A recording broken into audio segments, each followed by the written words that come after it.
அதிகாரம் 5.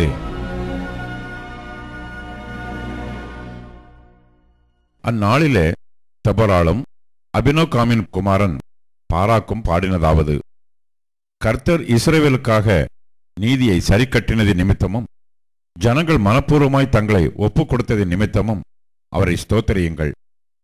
ராஜாக்களே கேளுங்கள், அதிபதிகளே செவி கொடுங்கள்.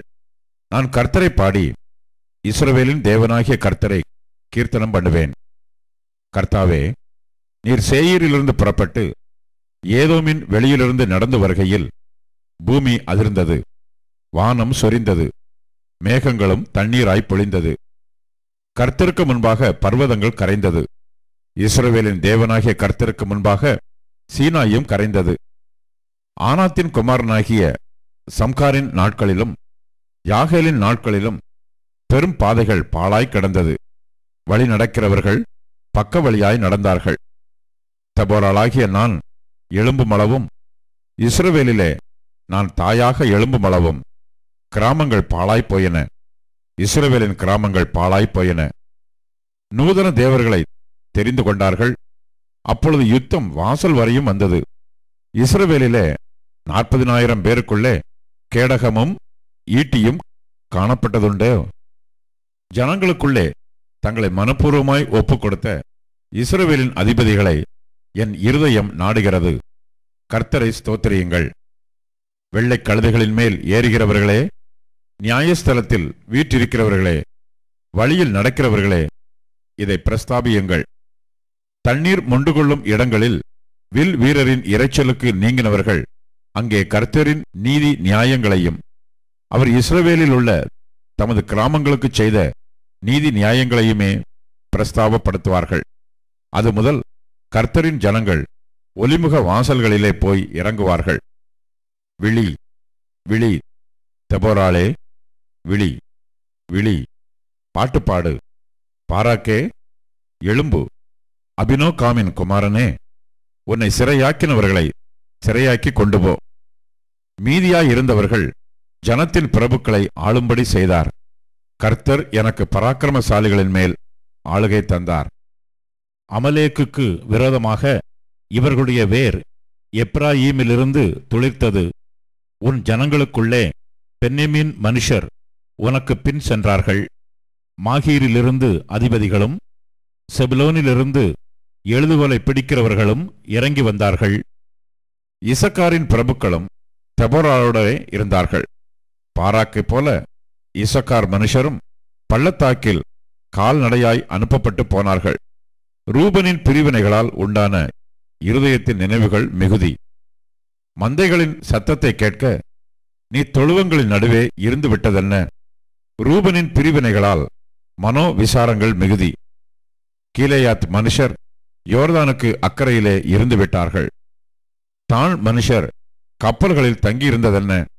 ஆசேர் மனுஷர் கடற்கரையிலே தங்கி தங்கள் குடாக்களில் தாபரித்தார்கள்.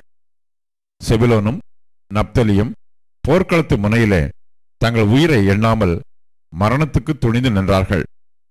ராஜாக்கள் வந்து யுத்தம் பண்ணினார்கள். அப்பொழுது கானானியரின் ராஜாக்கள் மெகிதோவின் தண்ணீர் அருகான தானாக்கிலே யுத்தம் பண்ணினார்கள். அவர்களுக்கு திரவிய கொள்ளை கிடைக்கவில்லை. வானத்திலிருந்து யுத்தம் உண்டாயிற்று. நட்சத்திரங்கள் தங்கள் அயனங்களிலிருந்து சிசராவோட யுத்தம் பண்ணின. கீசோன் நதி, பூர்வ நதியாகிய கீசோன் நதியே, அவர்களை அடித்துக் கொண்டு போயிற்று. என் ஆத்துமாவே, நீ பலவான்களை மிதித்தாய். அப்பொழுது குதிரைகளின் குளம்புகள் பாய்ச்சலினாலே, பலவான்களின் பாய்ச்சலினாலேயே பிளந்து போயின. மோரேசை சபியுங்கள், அதன் குடிகளை சபிக்கவே சபியுங்கள் என்று கர்த்தருடைய தூதனானவர் சொல்லுகிறார். அவர்கள் கர்த்தர் பட்சத்தில் துணை நிற்க வரவில்லை. பராக்கிரமசாலிகளுக்கு விரோதமாய் அவர்கள் கர்த்தர் பட்சத்தில் துணை நிற்க வரவில்லையே. ஸ்திரீகளுக்குள்ளே கேனியனான ஏபேரின் மனைவியாகிய யாகேல் ஆசீர்வதிக்கப்பட்டவள். கூடாரத்தில் வாசமாயிருக்கிற ஸ்திரீகளுக்குள்ளே அவள் ஆசீர்வதிக்கப்பட்டவளே. தண்ணீரை கேட்டான், பாலை கொடுத்தாள்.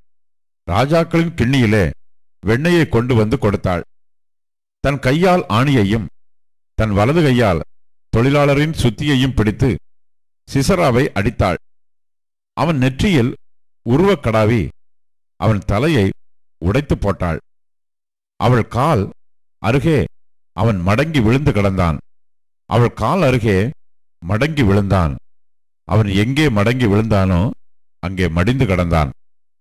சிசராவின் தாய் ஜன்னலில் நின்று பலகனி வழியாய் பார்த்து கொண்டிருந்து, அவனுடைய ரதம் வராமல் பிந்தி போனதென்ன, அவனுடைய ரதங்களின் ஓட்டம் தாமதிக்கிறதென்ன என்று புலம்பினாள்.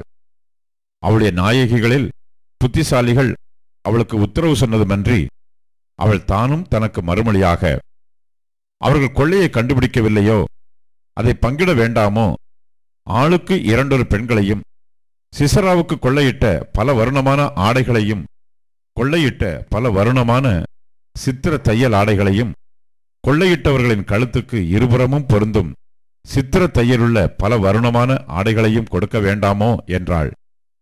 கர்த்தாவே, உம்மை பகைக்கிற யாவரும் இப்படியே அழியக் கடவர்கள்.